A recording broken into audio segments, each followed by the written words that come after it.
Olá, que a graça do Senhor Jesus esteja mais uma vez com você. Privilégio estar com você nesse momento para estudar a lição da Escola Sabatina, nos conectarmos com o céu, através de um breve estudo da Palavra de Deus, sendo guiado por esse maravilhoso guia de estudos. Você é meu convidado e tenho um privilégio de ter você aqui comigo. Não se esqueça de se inscrever caso ainda não é inscrito e de deixar o seu gostei ou não gostei, caso não aprecie. Ok? Missionário fracassado. Bom, a Bíblia fala sobre a vida de Marcos com alguns detalhes pequenos, é verdade, mas suficientes para nos mostrar algumas características desse servo de Deus. No capítulo 12 de Atos, versículo 12, nos diz assim: considerando ele a sua situação, resolveu ir à casa de Maria, mãe de João, cognominado Marcos, onde muitas pessoas estavam congregadas e oravam. Esse relato nos mostra que João estava intimamente relacionado com os primeiros dias da igreja cristã depois da partida de Cristo a esse mundo. A sua mãe, Maria, aqui uma abastada senhora que apoiou o ministério da igreja aí nos primeiros dias. E ele estava lá, provavelmente, claro, que ele que era um jovem garoto nessa época, né? Cerca da década de 40. Ele era somente um garoto e via ali os apóstolos, a situação que envolvia a pregação do evangelho. Claro que ele estava por perto e soube daquele episódio de Pedro sendo preso por Herodes.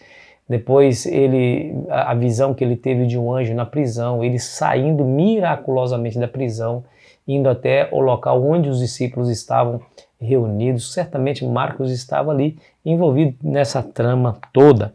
A própria morte de Herodes, né? Tudo isso deveria estar impactando o coração daquele jovem garoto. A Bíblia fala acerca de João Marcos. É importante você entender isso. A Bíblia fala que o nome dele é João Marcos. Às vezes ele é chamado somente de João. Como é que nós vamos identificar que esse João é descrito no relato é o João Marcos? Pelo contexto, porque João Marcos acompanhou Paulo na sua primeira viagem missionária.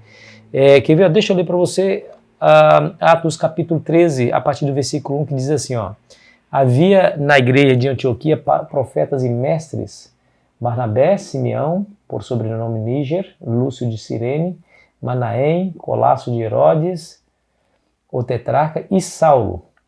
E servindo eles ao Senhor e jejuando, disse o Espírito Santo: separai-me agora Barnabé e Saulo para a obra a que os tenho chamado. Então, jejuando e orando, impondo sobre eles as mãos, os despediram. Enviados, pois, pelo Espírito Santo, desceram a Seleucia e dali navegaram para Chipre. Chegando a Salamina, anunciavam a palavra de Deus nas sinagogas judaicas. Tinha também João como auxiliar. Esse João aqui é o João Marcos. Depois ele é também citado no versículo 13. Mas por hora você percebe que o Espírito Santo designa algumas pessoas para a pregação missionária em outras geografias.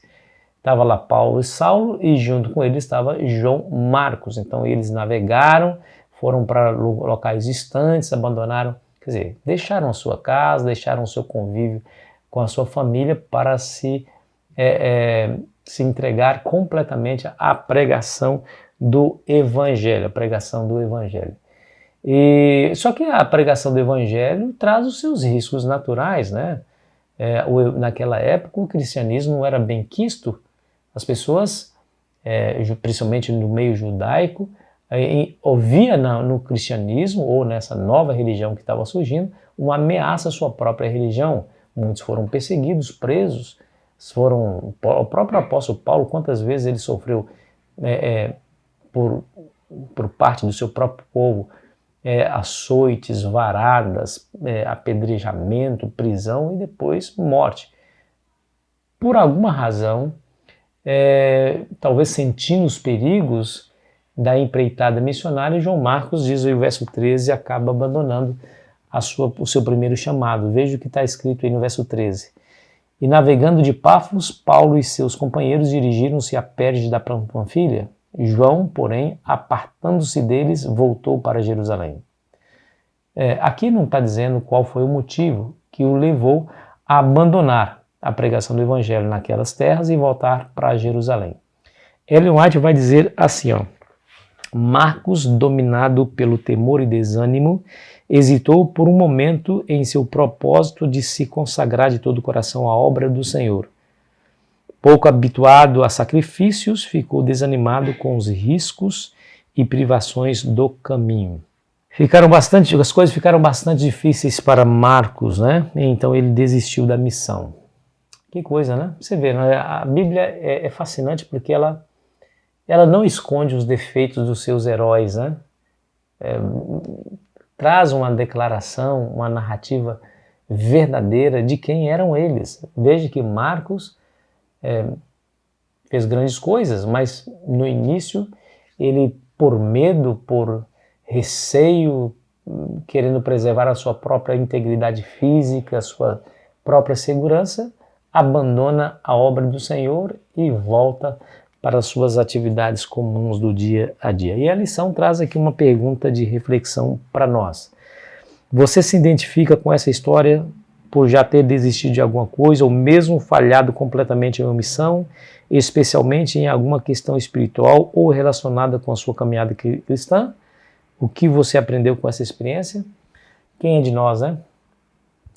Aquele que nunca desistiu de uma empreitada, seja o primeiro a tirar, seja aquele primeiro a tirar a pedra. Nós somos falhos, somos fracos e às vezes a gente quer fazer tantas coisas para Deus, mas pesando na balança os custos, tanto emocionais, financeiros, de integridade física, acabamos desistindo no meio da jornada.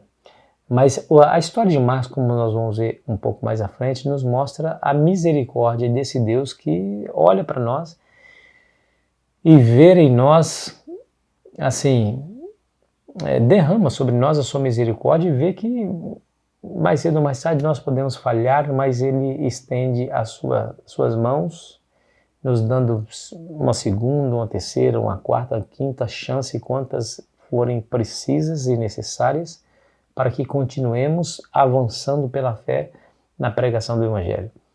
Deus não está interessado em quantas vezes você cai, mas se você deseja se levantar todas as vezes que cair. O perdão está aí. A mão do Senhor está estendida para mim e para você. Só precisamos tocar essa mão, permanecer com elas ligadas a nós, para que Deus nos fortaleça no caminho. Assim é a santificação. Às vezes a gente, no subir dessa escada, caímos um degrau, regredimos um pouco, mas levante-se, sacoda a poeira, avance, porque lá no final da jornada há uma coroa esperando por cada vencedor. E se depender de vitória, o próprio Evangelho, quer dizer, as cartas de Paulo, nos diz que nós somos mais do que vencedores por aquele que nos amou, Jesus Cristo. Que a graça esteja com você, meu amigo e minha amiga. Lembre-se dessa mensagem se caso você tiver falhado alguma vez. Olhe para Cristo. Continue a jornada.